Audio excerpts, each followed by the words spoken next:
It's official, Randy Orton will be making his return to WWE after being injured for the last 548 days. Orton suffered a serious back injury that required surgery, and the injury was so bad that there was doubt that the Viper would ever come back to professional wrestling. However, after a lot of therapy and rehab, it's been made official. Randy Orton will be coming back this Saturday to team up with Cody Rhodes and his squad for War Games.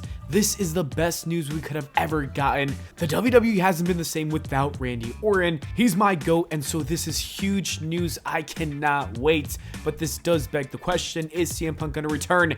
I feel like this tells me no, because the WWE doesn't love to have so many big returns take place at the same time, especially back to back, but we're gonna have to wait and see what does happen. But this tells me, like I said, otherwise. Regardless of a CM Punk return or not, Randy Orton coming back is equally as important. So if CM Punk doesn't come back, I'm definitely more than happy with the Legend Killer coming back to WWE this Saturday. That is enough for me to be happy with the pay-per-view. Speaking of CM Punk, Fightful has provided an update saying, as of last night, WWE's stance had not changed on CM Punk at Survivor Series. As we know, since I've been covering the CM Punk story, Fightful has been saying that CM Punk will not be coming back according to their sources. That has not changed. This is just more proof that he's not coming back. Maybe it's best that we don't have too much high hopes for CM Punk returning in Chicago this Saturday. Fightful even said that Randy Orton's return was done intentionally on Raw this way in order to have fans not riot when CM Punk doesn't return, which kind of makes sense like I was saying earlier. However, to make things interesting though, the Shinsuke Nakamura callouts have been kept a secret. No one knows who Shinsuke is going to wrestle at Survivor Series or whenever that does happen. To me, it seems odd that Shinsuke has been calling out somebody with nobody backstage knowing who that somebody is going to be. So it could be CM Punk coming back to take on Shinsuke Nakamura for all we know. This Saturday really is about to be a movie with everything going on in and outside of that ring. There's nothing I love more than a good old-fashioned controversial Survivor Series. Anyways, now let's talk about last night's episode of Monday Night Raw. Things kicked off with a Drew McIntyre promo, which was good. Drew's always great on the mic. It seems like he had not made a full heel turn just yet. He's just sick of Jey Uso individually and decided to be a part of the Judgment Day to beat his ass. Things got a little out of hand with everyone from the match coming out, but Adam Pearce made it clear that Cody's team had to find one more member before the end of the night for their team. Pearce has been a really great and solid GM as of late. I'm liking his work.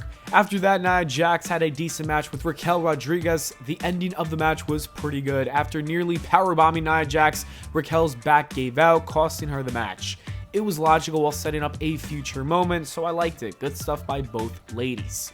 The next match was Johnny Gargano taking on Ludwig Kaiser in a singles match, and Kaiser specifically told his boy Giovanni to stay in the back. Of course, Giovanni didn't listen, and he came out to help him, and was indeed not helpful. If anything, it ended up costing Ludwig the match, and he lost. I really like how WWE has been building and pushing this tension between these two. It's looking like Ludwig is going to be getting a singles push very soon, and his first feud could be against Giovanni.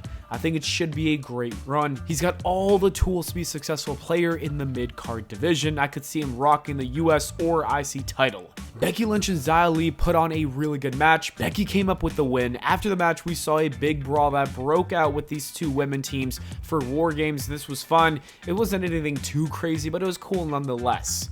Gunther and The Miz had a really great segment to build up their IC title match for Survivor Series. Two of the best IC champions going head-to-head for the prestigious title was a genius idea. This feels like a world championship match, and that is thanks to these two talents treating it as such.